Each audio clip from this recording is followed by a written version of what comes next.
2025 was definitely a very interesting year for gaming. From a lot of highly anticipated games finally coming out this year, alongside with a brand new shiny console for gamers to play with, it was definitely a very interesting year for video games in general. Especially if you're on the Nintendo side of things, which, by the look of this video and thumbnail, I am part of that. As about 60 or 70% of all the video games I got this year were either from Nintendo or games I played on Nintendo consoles. Although there was a few exceptions where I play a lot of games from either on PlayStation or Steam. Like during the early 2025s last year, I had a big fixation on the Resident Evil games, as well as reliving my love for the Sly Cooper games because Sony finally released it on PS4 and PS5. But other than that, my main focus was mostly on Nintendo for this year. As starting with January, they immediately went swinging with the announcement of the Nintendo Switch 2. As this was a thing that was brewing for a lot of people for a few years now, and to see that it finally being announced was honestly very surreal. But other than that, for the first few months of 2025 for me, it was mostly me just replaying a lot of old games or trying to get some off my backlog. Like I finally started replaying a lot of the old Tide of the Tasmanian Tiger games on Nintendo Switch, which I've gotta say, if you're a very big fan of platformers, then I highly recommend trying these games out. Especially with Tide 2, with a premise and gameplay that's a bit ridiculous, but in the best way possible. As your main thing throughout the entire game is trying to help with the local people. And the only way to get the level is through this big open world by driving there by car. It is also quite literally the most Australian video game I think I've played. Spyro Reignited Trilogy. Man, this was a game that I really played a lot back in the day. And honestly for a very good reason, because this is still a fantastic way to play these classic video games. And the Nintendo Switch for this game is unironically very stellar. If you're a very big fan of those classic 3D platformers back in the day, then I highly recommend trying this out. You can get it for a very good price these days, especially when the game goes on sale. But other than that, I finally got a few more games off my backlog this year. Anton Blast was a video game that I picked up very late in 2014, and I finally gave it a full try in early 2025. And honestly, I had a very good time playing through this game. The best way to describe Anton Blast is like if you take Wario Land and Crash Bandicoot into a blender. Anton controls like a complete dream, and it's honestly very satisfying just to break stuff with him. And finally, in terms of new releases, well, quite literally the day that Nintendo unveiled the Nintendo Switch 2, they also released another game with Donkey Kong Country Returns HD, which was a game that I played a lot back in the day during the late days of the Nintendo Wii. So seeing this game getting released on Nintendo Switch was very welcoming, and on the plus side, you can basically play all the Donkey Kong Country games under one console now. And as for the port itself, well, before this release, there was actually two versions of Donkey Kong Country Returns. There was the Wii version that controls very well at a smooth 60 FPS and it looks very nice, as well as the Nintendo 3DS version, which looks good but not as good as the Wii version, and also doesn't really control as good because we're going from 60 FPS to 30, as well as going from a regular controller to a 3DS nub. But to make up for it, they did include a lot of new content in this version, like a brand new world to explore, as well as a brand new modern mode where if you find the original game's difficulty a bit too intense, then this is the best way to play it. And as for the Nintendo Switch version, well, it's basically the best of both worlds because you get all the content for the 3DS version, as well as the game actually playing a lot better from going back to 60 FPS, as well as using a much more modern controller. I know there was some talk about the graphics having weird hiccups in there. Apparently this was a game that was ported to Unity and such, but if you don't own a Wii or a 3DS, then this is a great way to play the game. With the only actual downside I have with this game is, to no surprise, the freaking $60 price tag. Which is an aspect I feel like we talked to death a lot during the Nintendo Switch era. But other than that, in terms of like my video game history for the first half of the year, it was mostly just me playing a lot of old games I can just go on and on about. But it did pick up for me once June finally arrived, as that was the month when Nintendo finally released their brand new console, the Nintendo Switch 2, and man, I can't believe it's already been 7 months since that console was released. As for the first half of 2025, it was mostly me and my friends just hyping up the Nintendo Switch 2 and its launch games. And as for my personal thoughts on Nintendo Switch 2 itself, and I mean like the console itself, not like the lineup or its controversies, I'll talk about that later. I think it's a very stellar console. It's definitely a device that's very different from the usual Nintendo norm. Like, ever since the Nintendo Wii, the way Nintendo designs their hardware is mostly them thinking outside of the box. Which is an aspect that Nintendo did have back in the day with stuff like the Virtual Boy and Game & Watch. But it was during like the Nintendo Wii where it was a lot more front and center. As before the Nintendo Wii, Nintendo's main priority for other consoles was mostly just focusing on graphics and power, just like with most other companies. Now obviously with the Wii, Wii U, and Switch, they always get more and more powerful. But the actual gap in power isn't really that big, as it wasn't really that much of a priority for Nintendo. But that was back in the day, because ever since the Nintendo Switch, a lot of things has changed within Nintendo, as there's a lot of new leaderships, and a lot of the old people that worked on those consoles were either retired or passed away. And so with the Nintendo Switch 2, it is probably the most straightforward console Nintendo has ever launched. Now, this isn't really the first time Nintendo has done this, because they always do like these kinds of sequel consoles before. But even then, Nintendo played it a lot safe with the Nintendo Switch 2, with even like the name itself, which, honestly, considering the fact that the last sequel console they had was the Wii U, yeah, I don't really blame them for giving a basic number name. And lastly, even though I'm very nostalgic for like the weird side of Nintendo with their consoles, like that aspect will always have a good place in my heart, but at the same time, it's just really nice to have like a piece of hardware that's actually on par with other consoles this time. Like, Nintendo being very unique for their consoles was always like a double-edged sword for a lot of people back in the day. But on the other hand, as years gone by and other consoles became more powerful, it slowly became a big hurdle for Nintendo for not focusing on power, especially with third-party games. Which, honestly, is probably the thing I'm very happy with the Nintendo Switch 2, is that I'm very happy that we're getting a lot of these big third-party games on Nintendo consoles finally. Like, ever since 2017, I always wanted to play Resident Evil on my Nintendo Switch, but that game never really came out for the console. But now, finally, only a month away, that game alongside with the brand new Resident Evil game is getting released on a Nintendo console for the first time. With the only actual big hurdle I do have with the Nintendo Switch 2 launch, and no surprise, is probably with the prices. Which I've gotta say, I just mentioned earlier that Nintendo always had issues with pricing during the Nintendo Switch, and somehow with the Nintendo Switch 2 it got even worse. As literally every single thing of Nintendo has been charged an exorbitant amount. Which single-handedly I feel like kinda screwed over Nintendo's reputation this year. Like, Nintendo always had like a very shaky reputation for a lot of people, but I feel like this is really when people are starting to wake up with Nintendo's pricing issues. Like, people universally slammed Nintendo during the Switch 2 era, which caused a lot of Nintendo grifters to capitalize on the controversies, as well as giving a lot of their first-party games a real bad taste in a lot of people's mouths, especially with the game's launch title with Mario Kart World. Which, correct me if I'm not wrong, this was the very first time I've seen a video game that was charged $80. Now obviously some games charge even bigger prices with stuff like season passes, but at the very least like the base game was always like 60 to 70. Now granted, a lot of video games in general have become more and more expensive. I wouldn't be surprised if GTA 6 was $80 or $90. But as for my personal thoughts on the whole thing, I think Mario Kart World being $80 is a consequence of Mario Kart 8 and by proxy Nintendo being too successful. Like, Mario Kart 8 is one of the best-selling video games of all time, period. I mean, hell, it is the best-selling Mario game of all time, even beating Super Mario Bros. And so because of this, I feel like Nintendo knew they can get away with charging the game $80. And on the plus side, since the game is going to be $80, it made that bundle that Nintendo was selling a lot more tantalizing, because you could get the Nintendo Switch 2 alongside with that shiny new Mario Kart for about $500. And all I can really say all about this is that Nintendo pricing issues really suck. It's easily the worst aspect of Nintendo these days. And because of all the pricing issues, I became a lot more picky on what video games I would buy these days. Although with that being said, I had a very satisfying time with my first day with the Nintendo Switch 2. Which I've got to say, this was actually the very first time I was ever able to pick up a video game console the day it came out. Like, I've been through a few midnight releases for video games here and there, but this was the first time where it was for a brand new console. So that was a very cool experience to go through. But when I finally got home after that midnight release, I was able to hook it up my TV, and the first game I ever put in my Nintendo Switch 2 was Yoshi's Crafted World. Okay, I'm only kidding.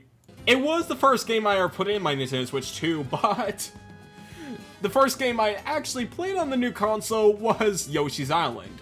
And the only reason why I did this is just to say that the first game I played on this new console was Yoshi's Island. Oh yeah, I also got these games on the console as well. So with the launch of the original Nintendo Switch, Nintendo released The Legend of Zelda Breath of the Wild, and starting with the Nintendo Switch 2, they released upgrade versions of this as well as a version for Tears of the Kingdom that takes full advantage of the new console. And luckily, unlike the Wii U ports, you don't have to pay full price for this, as all you have to do is just buy this upgrade pack for it. Although, if you own the NSO expansion pack, then you get these versions for free. Which is kind of funny to think about, considering the fact that Nintendo has been aggressive with charging everything. So them giving these upgrades for free for the NSO is honestly just them basically showing, like, a little bit of mercy. Now, through the entirety of the year, I mostly played through Breath of the Wild, as I wanted to save for Tears of the Kingdom, like, later this year, as these are games that you really need to be committed into. Like, it's not as simple as just, like, being this and then immediately going to the next one. Like, you have to sink your teeth in these games. And I've got to say, I've been playing through Breath of the Wild for almost 9 years now. And to actually play this game at a smooth 60 FPS was honestly very surreal. Like, Link gliding down the town like this should not be this smooth. And visually speaking, this game holds up extremely well. And this is a minor thing, but I really love that Nintendo gave a lot of people a second chance to play through this game with a second save slot. That way you can just continue playing through where you started off with on the Switch 1, or go for a completely new playthrough without worrying about deleting your original save file that you spent about 8 years playing through. I honestly really welcome these upgrade packs. It's honestly a lot better than what Sega did with Sonic X Generations. Yeah, with this version, I had to completely double dip for it because for some reason, Sega didn't do a upgraded Switch 2 edition for this game. However, despite that, I still decided to double dip for this game. Mostly because A, I really like the Sonic games, and I mostly play on Nintendo consoles, so why not? And B, they had the game available for midnight release alongside with Mario Kart World from the GameStop I was in. And personally, in my opinion, I was honestly very satisfied to double dip for this game.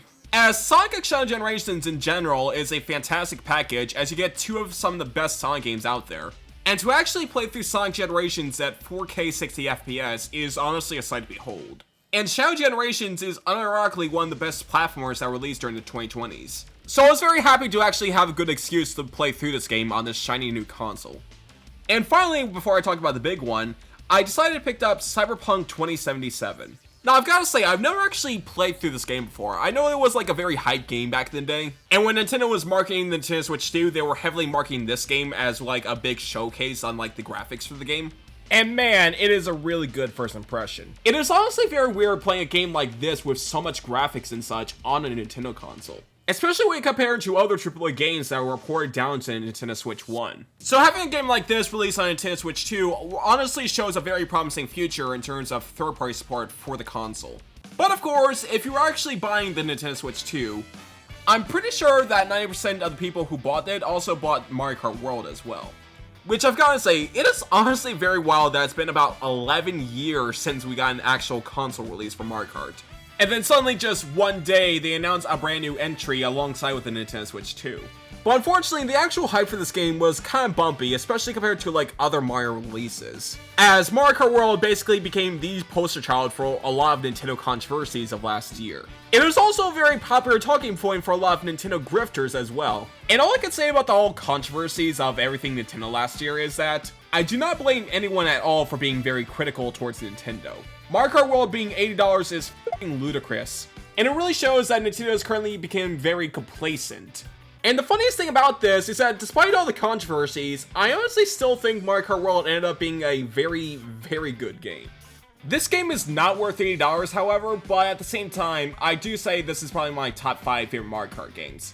Only right behind games like Mario Kart 8, DS, Wii, and Double Dash. But to give Mario Kart World credit when credit's due is that I feel like the highs for that game is even higher than those games. As this game in particular has some of the best controls that ever played in a kart racer, period. As I really love the way to the car's movement, I love how very spongy everything feels. Like all the karts have like this very nice bouncy feel to it. And all the parkour stuff that this game added is a nice welcome addition. As this simple new mechanic easily makes this game have a higher skill ceiling than any other Mario Kart game out there. Like seriously though, have you seen some of these clips online? They are freaking insane, especially if you go into Ghost Trial and such. And presentation wise, this game looks freaking beautiful for Nintendo Switch 2. I love how all the characters look in this game. It's a very perfect jump from going from 2D art style to 3D. And the environments in this game is so very nice to look at. I especially love all the hidden details that you can just barely miss out. Like the fact you can see a lot of NPCs that are in the bus, and then when the bus stops, they come right out of it. And Mario Kart going full open world was something I did not expect at all, but honestly I really welcome it because it's really going to be hard to actually peak with Mario Kart 8 Deluxe in terms of like content. So them going for a new direction like this, I honestly very welcome. Now I wouldn't say like I would want the Mario Kart series to go open world in the future like this again, but I like this to be like a cool one-off thing, kind of like with the double mechanic and Double Dash. And of course, since they were trying to do something completely new with the series, there's obviously going to be a bit of growing pains because not everything's going to be working out like this. Because even though the novelty of actually playing through Mario Kart like an open world is very cool at first, It's definitely a mode that I would have to be in like a certain mood to play through. Because besides practicing or these occasional missions can do, there's really not that much to do in the open world. And also, this is going to be a common thing to say, but I also kind of wish that they added a few more courses in this game. Because having only 30 tracks in this game kind of feels very light, especially when compared to other Mario Kart games where they had at the very least like 32. And I'll give credits too, like the various new tracks in this game are honestly some of the best in the series. I especially love the tracks like Dry Bones Burnout, Boo Cinema, and Cheap Cheap Falls. Like, the fact there's a course in this game where you can play through the first level of Donkey Kong is a very cool idea. And this game's iteration of Bowser's Castle and Rainbow Road is honestly some of the best in this series, especially Rainbow Road. Which, honestly, I felt very misty playing through it for the first time. Especially at the ending point where you have this giant train, which is a beautiful callback to Mario Kart 64's Rainbow Road. And the retro track selection of this game is also pretty stellar. I love the amazing glow-ups of Airship Fortress, Peach Beach, and Dino Dino Jungle. Like, this one in particular feels like it's something straight out of Jurassic Park. And I gotta give a huge shout out to Wario Stadium, which I've gotta be honest, with the original N64 version, I really hated that one. This is honestly one of my favorite courses in the game just because of how much you can really take advantage of rail grinding. The highs for this game's track selection is very high, although this game does have like a few low points in my opinion. Like, I really do like a lot of the track selection in this game, but there were some I wasn't really too big on. Like, I'm so baffled that Nintendo brought back courses like freaking Desert Hills. And why, for the love of God, out of all the freaking Mario Kart courses you can bring back, why Boom Boom Meadows again? And finally, they kind of screwed up with Battle Mode once again. And I can go on about this, like there's a lot of highs to this game, but also there's a lot of lows. But despite all of that, I still think this is a very terrific game, and it's definitely a very good evolution of the Mario Kart series. And on the plus side, Nintendo has been slowly patching this game out over time. And with one of these patches, they included custom items just like in Mario Kart 8 Deluxe. And here's a good tip, if you find the intermission tracks a bit boring to go through, customize the item selection so it's only the chemical orb, that way it's probably the most chaotic shit you'll ever had in a Mario Kart game. However, despite all of this, unless you were able to get the bundle for this game, I'd still say even with the game's high production value and such, I wouldn't say this game would be worth $80. So I highly recommend just picking this game up if it ever does go on sale.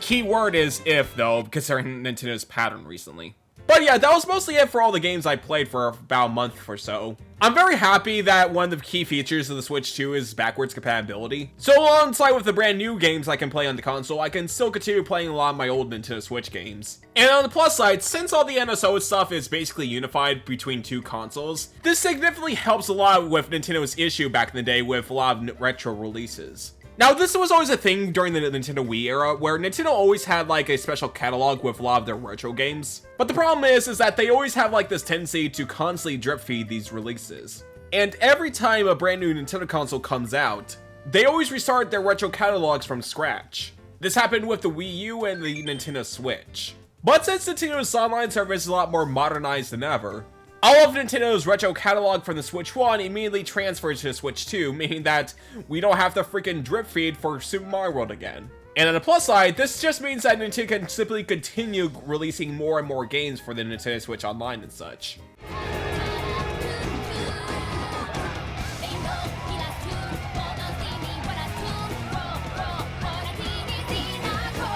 Now, this was a game I was very looking forward to during the whole Nintendo Direct of last year. The Donkey Kong series is a very interesting franchise for Nintendo because even though like it's one of their biggest franchises being around for about 40 years, the series always had like a very rough position in terms of like mismanagement and such. And all of this is because of the fact that Nintendo really didn't know what to do with Donkey Kong as a series. And when things finally started to pick up again with Donkey Kong Country Returns and Tropical Freeze, the franchise went into a complete decade-long hiatus with nothing new for the series. And so the fact that Donkey Kong Bonanza even existed is so amazing to see. After all these years of the franchise being neglected by Nintendo, it is honestly amazing that they decided to go all out with this new game. And the whole gameplay of destroying everything is a very cool, unique way to play through a platformer. And on the plus side, this game really shows like the big benefits for Nintendo of having hardware that's actually much more capable. As this game was originally going to be for the Switch 1, but honestly I feel like them winning it all the way for the Switch 2 was definitely worth it, because I feel like the game's quality wouldn't be as good if this was on the Switch 1. Like, the fact you can do all this at a smooth 60 FPS is a sight to behold. I get the argument like this game could be a bit too easy sometimes, especially since you can really just abuse the destruction mechanics and such. But honestly, I really don't care, because I really love how much you can really explore the worlds and carve your own path in it. And the animal transformations with Pauline is also a very welcome addition, as it's basically the animal buddies from the past country games, but on freaking steroids. I cannot get enough of the freaking elephant bonanza where you can just like suck up the entire map. And all the new characters that were introduced in this game are also very good. I especially love Voidcott in this game, who's basically like this shit-eating gremlin who thinks he's a bigger threat than he is.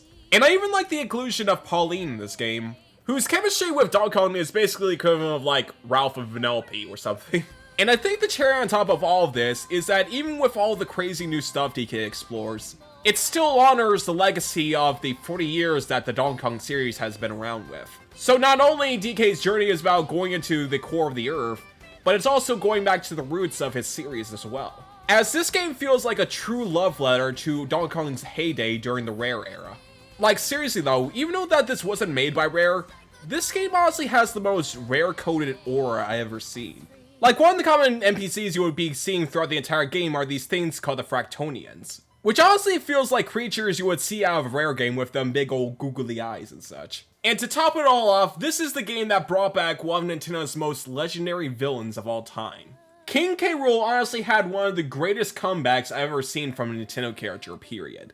As after all these years of being completely absent from the series, he's finally back and he brought some chaos with him. As Donkey Kong Bonanza easily has one of the most insane endings I ever had in a Nintendo game. So yeah, a very fantastic release from Nintendo and a great comeback for the Big Ape. So as for our games I was able to pick up for my Nintendo Switch 2. Well, around the summer, this is when Nintendo started to release a lot more of their Nintendo Switch 2 edition games, a la Super Mario Party Jamboree and Kirby and the Forgotten Land. Although I will say, between these two, I honestly say you're better off with Forgotten Land over Jamboree, because my lord, this upgrade pack is kinda lame. As the content you get out of this is mostly just a bunch of more minigames that you would honestly see in something like an Xbox Connect title. This upgrade pack doesn't even upgrade the base game into 4K, as the fancy new 4K visuals that you pay $20 for is locked into Jamboree TV mode. What? But at the very least, with the upgrade pack for Kirby, it's a lot better. For one, playing the Switch 2 version of Forgotten Land feels a lot better because we're jumping from 30 FPS to 60. So not only it looks a lot more crisp, but also it feels a lot better to play. And also with this upgrade pack, they also include a brand new campaign in this game called Star Crossworlds, which is you basically going through even more levels with this weird starry theme. I don't know how I feel about the DLC being about $20, but honestly considering the fact that you do get a bit more content with it that's actually like substantial, I think this is a pretty solid upgrade pack. I kind of wish there was an option for you to actually get like the upgrade features for free and such, but hey, Nintendo I guess. So a new Shantae game released this year, and the history of this game was pretty interesting, as it was revealed back in 2024 being a revised version of a cancelled GBA title.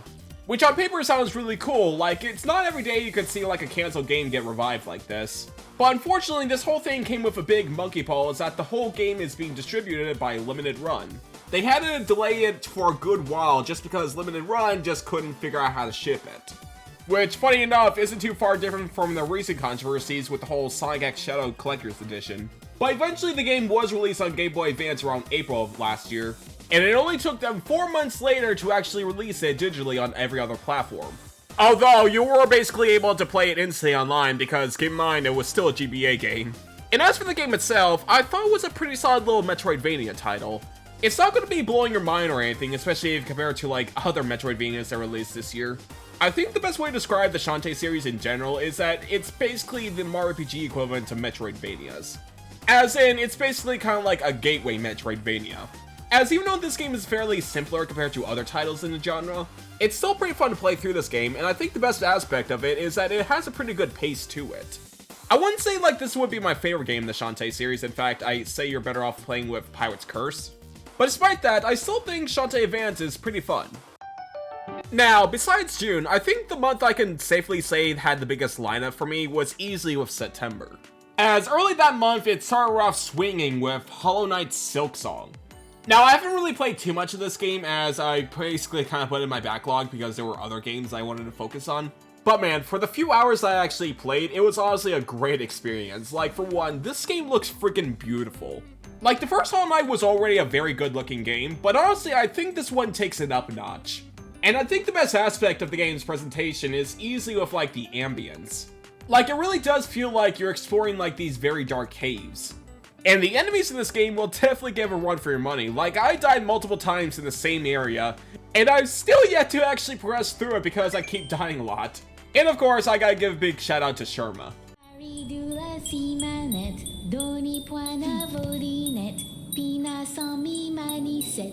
Hollow Knight Silksong was easily the most highly anticipated game for 2025. Like, for every single big presentation out there, people were constantly anticipating, like, Hollow Knight news, Hollow Knight news. The hype was definitely there, and at the end, it definitely earned that hype because it received so much universal praise. And I think the craziest thing about this is that despite the beautiful presentation, the high quality standard this game has, all of this costed $20. Yes, $20 for arguably one of the most beautiful looking games of this year. It's definitely a way better deal compared to what Nintendo released a few weeks later. As during a recent September Direct, Nintendo dropped out DLC for Kong Bonanza. And with this expansion, it includes a brand new level for the game, which is DK Island, as well as a brand new game mode. And from the trailers from the Nintendo Direct, it looked pretty cool. It was basically like the Mushroom Kingdom area from Mario Odyssey. But now with this one, it is basically one big callback to Donkey Kong 64. As you can basically explore the entirety of DK Island, or hell, you can even destroy DK Island. There's a lot of cool secrets and great callbacks. You can climb aboard K. Rool's abandoned Gangplank Galleon in this game. And the coolest thing is that you can actually go inside of DK's house, and when you go below it, you can actually find the iconic banana horde. It looks amazing, visually speaking. Because gameplay-wise, yeah, there's really not that much to do with this area. As the best way to describe it is that it's basically like the free roam from Mario Kart World, where it's mostly just a place just to vibe. With the most interesting aspect is that you can actually purchase a lot of statues from Squawks. Which admittedly is pretty cool. Like, I love the fact that you can actually chuck and throw these statues around. But the main thing DK Island is used for this game is for the brand new mode, which is called Emerald Rush. I guess roguelikes have become very popular on Nintendo Switch lately, and so Nintendo decided to turn Donkey Kong Bonanza into a roguelike. And unironically, I honestly had a pretty good time going through this. It didn't really click with me at first, but ever since I was wanting to get like all the statues, the more I played, the more I really enjoyed it. Especially on max difficulty, where you really need to know the ins and outs of each of the layers. Although with that being said, I can't really recommend this mode too much because again, it's a bit of a acquired taste. I feel like $5 or $10 is a bit more justifiable than $20. And again, why would you buy Donkey Kong DLC when you can use that money to buy Silksong? You know, it's kind of funny how 2025 had a lot of different mascot racers release. Like, Mario Kart World was easily the biggest one of them all, but alongside that, we also had stuff like Sonic Racing Crossworlds. Now, I've gotta say, on a personal level, I don't really care too much of like these Sonic racing games. Transform was fantastic, although I didn't really care too much of Team Sonic Racing and the first one. I feel like Sonic in the racing genre truly peaked during the Riders era. However, there was something about Sonic Racing Crossworlds that definitely felt a lot more interesting compared to the other ones. For one, even from the get-go, this game clearly has way more content in it compared to Team Sonic Racing, which was clearly a budget title at the time during Sonic's lowest point. And secondly, the actual big gameplay mechanic for this one sounds very interesting in my opinion. Where for every race, every time you go through a lap, you have to go through a giant portal which sends you to a different course. Which honestly sounds really cool in my opinion, as it adds more to an unpredictability for the courses. And the best thing too is that some of the races can be fairly chaotic. I know during the entire hype for Crossworlds it was constantly being compared to Mario Kart World, and honestly after playing through these two games back to back, I think I could safely say I think there was a lot of things that Mario Kart World did better, but at the same time I feel like there was a lot of things that Crossworlds did better. Like for one, I prefer the soundtracks and the actual controls of Mario Kart World a lot more, but with Sonic Crossworlds I think it does a better job with being a lot more versatile, as this game does a fantastic job of customizing your experience. Like, unironically, it's about as customizable as Super Smash Bros., which is kind of insane considering that this is just a Sonic spin-off. And I think what's also cool is that this game is going to have a lot more content later down the line. Usually I'm not really too big on stuff like free updates and such, in fact, a lot of Nintendo multiplayer kind of burn me with that aspect. But I think Crossworlds is handling this aspect a bit better considering the fact that one, they're a lot more transparent on how much content we're going to be getting. And second, they keep releasing the content at a pretty good pace compared to Nintendo, where they constantly drip feed us free updates. So if you're not really a big fan of the open world aspect of Mario Kart World and just want a much more traditional kart racer, then I highly recommend trying out Sonic Racing Crossworlds. I wouldn't say this game would be $70 worth it, but unlike Nintendo, this game actually does go on sale. And also, they included nights in this game. I like that a lot. Now, as for my personal favorite game of September, Pac-Man World 2 finally got released. Man, last year was a pretty weird year for Pac-Man. Like, for this game, there was another Pac-Man game released, which was like a weird reimagining in the franchise, as they converted the entirety of Pac-Man into a Metroidvania, only for the next game to completely flip its tone. But yeah, I was very excited for this game. Like, growing up, I really loved the original Pac-Man World 2, and to see this game being fully remade like this, as well as being released for a brand new console, yeah, I was very happy about this. But I think the coolest aspect of this game is easily the fact that it honestly feels like a completely new game. As when it comes to like platformer remakes, it's usually like a one-to-one recreation, but this game feels more like a reimagining, as they added so much new stuff to all the returning levels, and I love the fact that they even brought back Pac-Man's old voice actor from Pac-Man World 3. And I really love that, because out of all the voices for Pac-Man, I feel like Martin Sherman really like nails the character in a very fun way. Where unlike characters like Mario or Sonic, who has like this much more goofy, cartoonish voice, the performance that Martin gives to Pac-Man makes him sound like he's just like an average Joe guy. So if you're a big fan of 3D platformers, then this is a game I highly recommend trying it out. And other than that, I didn't really pick up any other games for a good while that year, as the only other game I actually did pick up and really went through it is probably with the Super Mario Galaxy Collection, which honestly I had a really good time playing through these games. I really love Super Mario Galaxy 1 and 2, and to play these games at full 4K is something else entirely. But besides that, I didn't really pick up any other Nintendo games that year, as after Galaxy, there was stuff like Hyrule Warriors, Pokemon ZA, and Kirby Air Riders. But I'll be completely honest, I didn't really pick up those games, most because I didn't really feel like in the mood to spend $70 more on like games I may or may not like. Age of Imprisonment looks fine, but I'll be honest, it kind of looks more of the same. Pokemon ZA looks pretty good, and according to my friends who are much more bigger Pokemon fans, they were very happy about it. But for me personally, I didn't really feel like forking $70 more for a game I may or may not like. And as for Kirby Air Riders, well, I was actually able to play a demo of it, and from what I've played, it was honestly a fantastic experience, but I already had my racing filled with stuff like Mario Kart and Sonic Racing, so I guess I kind of felt a bit fatigued with like another mascot racer. Okay, so by the time I'm editing this, I actually did get myself a copy of Kirby Air Riders. I can't judge the entire game yet because I only played about like literally 20 minutes of it, but from what I'm playing so far, yeah, it's pretty fun. So besides those, it was mostly me just playing a lot of old games on my Nintendo Switch 2. Like, I literally went through all the mainline Mario games to celebrate his 40th anniversary. I put down an unhealthy amount of hours into stuff like Yoshi's Island.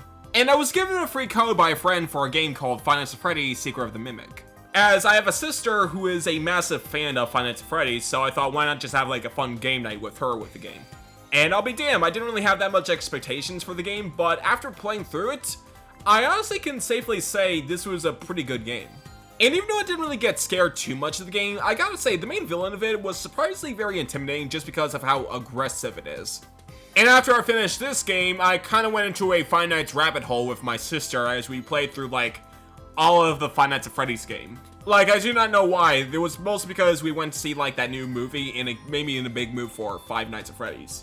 Although I must say, I am not freaking capable of playing through Five Nights at Freddy's 4. As that is the game that freaks me out too much to play. Okay, so for the final video game I picked up last year, on the day of release, I was able to get Metroid Prime 4. Funniest thing, I was heavily considering on picking up this or Kirby Air Riders, but I decided to pick up Prime 4 mostly because it was mostly something new and not like another racing game. And most importantly, I feel like this is a game that I feel like a lot of people were waiting for a very, very long time. Like, when they first announced this game, I was literally at the end of middle school and starting high school. And that was at the beginning of the Switch's life. Like, it took the entire Nintendo Switch generation for this game to finally release. And I think what kind of shocked me the most about this game is that when it finally came out, it received very mixed reception. Which, I'll be honest, I was kind of surprised by it because, keep in mind, this was a game that we waited 8 years for. Like, the game still received very well by critics and such, but it's mostly just one of those things where it's like, this is a game that follows up on some of the most acclaimed Nintendo games of all time. And so because of that, expectations were way high. Now, I'm about 2 hours into the game, and from what I'm playing so far, I'm honestly having a pretty good time with it. I really like how Retro Studios made this game a bit versatile by allowing you to have different types of controls for this game. And for me personally, I wasn't a Nintendo Wii kid, so I basically just used pointer controls for the entire playthrough. And it works spectacularly well. Oh, and as for like the NPC characters you meet along the way, I honestly don't really think they're as bad as some people say they are. And while yeah, they're a bit different compared to like the regular Metroid characters, but personally I didn't really think they're like as offensive because I mostly view them as just like fun one-off characters, kind of like with the NPCs you would find in like a Mario RPG game. And that's basically it for my viewpoints of Nintendo last year. As for all the games that were released by Nintendo themselves, I honestly felt like Nintendo had a pretty alright launch year. I still think the Switch 1 probably had a better year 1 than the Switch 2. But at the same time, I honestly see a much more promising future for the Switch 2, especially with the third-party scene. Like the fact that we're getting Resident Evil Requiem, a pretty big AAA game that looks pretty good on console, and it's coming out alongside with the other platforms, that is insane. But as for like the future for Nintendo themselves, well for one, regarding with all the controversies with Nintendo and pricing and such, the problem is that I feel like it'll mostly boil down to how much Nintendo Switch 2 will sell. Personally, I feel like with lifetime sales, I think Switch 2 will be very successful, but not as successful as the Nintendo Switch. Not to say like this is going to be like the next Wii U or anything, hell no. But I think this is basically going from like the DS and 3DS in terms of sales. Doubly so for Mario Kart, where I feel like Mario Kart World's going to be selling well, but not as well as Mario Kart 8 Deluxe. Especially since, unlike the Nintendo Switch, I definitely do see Mario Kart World probably be slowing down in sales. As I feel like the only reason why it was able to sell so well is because of the fact that it was in that tantalizing bundle that Nintendo had. But at the same time, even if Mario Kart World's sales slowed down significantly, you cannot even say like the game flopped at all. I mean, it sold about like 10 million copies already. So regarding with Nintendo and pricing and such, that's basically up in the air. And as for their lineup, honestly I'm in store for what Nintendo has for this year. Honestly, for now, Nintendo's lineup for 2026 is a bit light, in my opinion, most because of like having much more like smaller scale games. I think out of all of them, I think I'm mostly hyped for Yoshi and the Mysterious Book, as well as Mario Tennis Fever, although despite that, I do think Nintendo is hiding some big games for this year. But whatever Nintendo has in store for the future, I cannot wait. It's a new generation, that means it's basically a fresh new start. And to finally wrap things up, here are my top 5 games for 2025. Number 5, Hollow Knight Silksong. It's an amazing game to play through, and the fact that they charge this game $20 for all the beautiful stuff and content, yep, Team Cherry is definitely insane for being this generous. Number 4, Sonic Racing Crossworlds. I'll be completely honest, I didn't really care for this game too much with the trailers, but my god, Sega proved me wrong, as Sonic Racing Crossworlds is a fantastic racing game. Number 3, Pac-Man World 2 Repack. I may be nostalgia biased for this, but my god, I'm very happy that this remake exists. Like the fact that I'm playing this classic game on a shiny new console with all those shiny new graphics, yeah, this is one of my favorite games released on Nintendo Switch 2 last year. And also that Sonic DLC is cool as hell. Number 2, Mario Kart World. It may be a bit more flawed compared to like the other Mario Kart games, but it's definitely one of the most interesting games in the series. Like the fact that you can play all these classic courses in this big open world like this where you can just drive everywhere is a pretty cool idea, even if it's something you have to be in like a certain mood to play. And number 1, Donkey Kong Bonanza. A phenomenal comeback to one of Nintendo's most legendary franchises of all time. After all these years of being neglected, it feels like Nintendo finally has a great direction for the Donkey Kong series. Like, we no longer have to worry about the future of the series now, as it's a pretty good spiritual successor to Super Mario Odyssey, and it's definitely my second favorite Donkey Kong game, right behind Donkey Kong Country 2. But yeah, that's all I can really say about Nintendo for 2025. As there were plenty of good games that released, as well as a bunch of controversies. And yeah, I know, I feel like everyone is basically tired of this point about like all the drama for Nintendo. But whatever Nintendo has in store for the future, I cannot wait. The Switch 2 may have a slow start, but my lord, it definitely has a very promising future. But that'll do for today, so thank you for watching and I'll see you later. Bye bye!